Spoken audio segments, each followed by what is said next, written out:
Today we are going to read from the 4th chapter, verse number 17 and 18, because both of them are interconnected. Karmano yapi bodhavyam cha vikarmana, akarmanascha bodhavyam gahana karmano gati. And verse number 18. Karmanya karmaya pashyed akarmani cha karmaya sabuddhiman manushyeshu sayukta kritsna karma krit. The intricacies of action are very hard to understand. Therefore, one should know properly what is action, what is forbidden action, and what is inaction. One who sees inaction in action and action in inaction is intelligent among men, and he is in the transcendental position, although engaged in all sorts of activities. So Lord Krishna is explaining this complicated issue of what actually is action, or in Sanskrit called karma. We have all heard about karma, that whatever good we do will give us a good result, and whatever bad we do, we will have to suffer for that. We will have a bad result. It is also known as piety and sin, pious actions and sinful actions. Any act which is done according to the scriptures, that is called karma. That means something that we should be doing. That is our prescribed duty. So, like there is the 4 varnas and 4 ashrams, the Brahman, Kshatriya, Vaishya, Shudra, Brahmachari, Grihastha, Vanaprastha and Sannyas.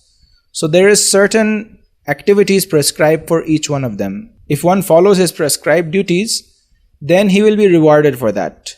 He will get piety, and in reward he will either go to the heavenly planets, enjoy life there, or even in this life or in the next life, he will have much better facilities. But on the contrary, if he does activities which are forbidden, in the scriptures there are many activities which are forbidden. One should not steal, one should not tell a lie, one should not do certain things. And that is called vikarma. Vikarma means action done against the scriptures or sinful activities. And that will result in going to hell or suffering even in this life, and in the next life having a low birth, maybe another species, animal species, or more suffering in the material world. People, they only know about these 2 options. Okay, let us act piously and enjoy the result, and let us not act impiously and not suffer. But besides this, there is a third option which Lord Krishna is giving. Akarma. Akarma means although you are acting, but you are not affected by the result. You are not getting any result for that action. Neither you will enjoy, neither you will suffer for it. That is possible if we act on the instruction and on behalf of Lord Krishna. And that's exactly what Lord Krishna is asking Arjuna to do. Arjuna is referring this war as a sinful activity, and I will have to go to hell for this. But Lord Krishna is saying that I want you to fight this war and do it for me. Do it as an offering to me. And I will free you from the results of sinful activities, even if there is.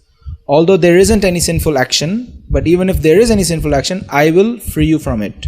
So this is called akarma, where one is working but not incurring the results of work. Sarva karmanyapi sada kurvano madvyapashraya mat prasadad avapnoti shashvatam padam avyayam. So here, why I am discussing this is because karma. We are talking about karma. So Lord Krishna is saying, Sarva karmanyapi sada. While in that liberated stage, while on that pure devotional platform, the pure devotee, he does all kind of activities. Sarva karmanyapi sada. Kurvano madvyapashraya. But he does them taking shelter of me. That means he does them on the instructions of Lord Krishna, not whimsically. Mat prasadad avapnoti. By my blessings, he will also attain the spiritual kingdom. Shashvatam padam avyayam. So there is a notion that if we want to be free from this material world, then we have to cease work. We have to stop working. Which naively, yes, it is true. We have to stop actions. That means fruitive actions. That means actions based on selfish desires. That I am doing this much, what will I get in return? So we have to stop that, yes. And we have to become selfless. We have to come to a platform of selflessness. And on that platform, we have to again work. But we have to work for the pleasure of Krishna. Because we are subordinate, we are the servants of Krishna, and our perfection is in serving Lord Krishna. So this is a very important point, that to stop karma does not mean to stop activities. It means to stop motivated activities. Actions done with the expectation of some returns, some selfish returns, that should be stopped. And action should be done, work should be done as a sacrifice, as we have discussed.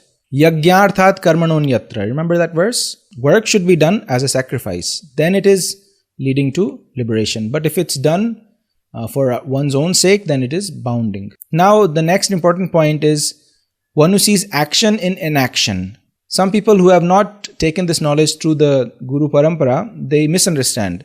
And they think that akarma means that we don't do anything. That means we give up any activities to maintain our body. That means we don't work, we don't do anything, we just sit down and meditate. But here Lord Krishna is saying, akarmani cha karmaya. One who sees action done in inaction, he is intelligent.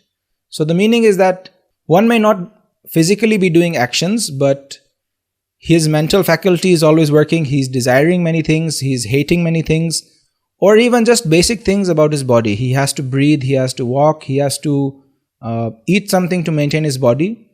So all of that will be counted within action. It will be counted as doing something to maintain or to keep oneself alive. And if it is not done for the pleasure of Krishna, then it becomes bounding. We know that there's bacteria who are being killed. If we eat something, we have to cook it, and there might be some insects which are cooked along with that, or there may be some microbes which are, ingested, definitely ingested and killed within our body. So these kind of things also will account for reactions. If that action of maintaining that body was not done as a service to the Lord, then it becomes binding. When Lord Krishna speaks about seeing inaction while doing action, he is referring to pure devotional service, where the devotee of the Lord is active, trying to please or trying to fulfill all the desires of the Lord, engaged in preaching work, engaged in deity worship, engaged in cooking for the Lord, and all sorts of devotional services. It may seem that he's very busy, he's anxious, or he's trying to collect something, but it's all with the motive to serve Krishna. So although it may seem that he's acting, he's doing action, but there is no resultant reaction. He is not bounding himself in any reactions, rather he is freeing himself. So this is very intricate and important points about actions and reactions.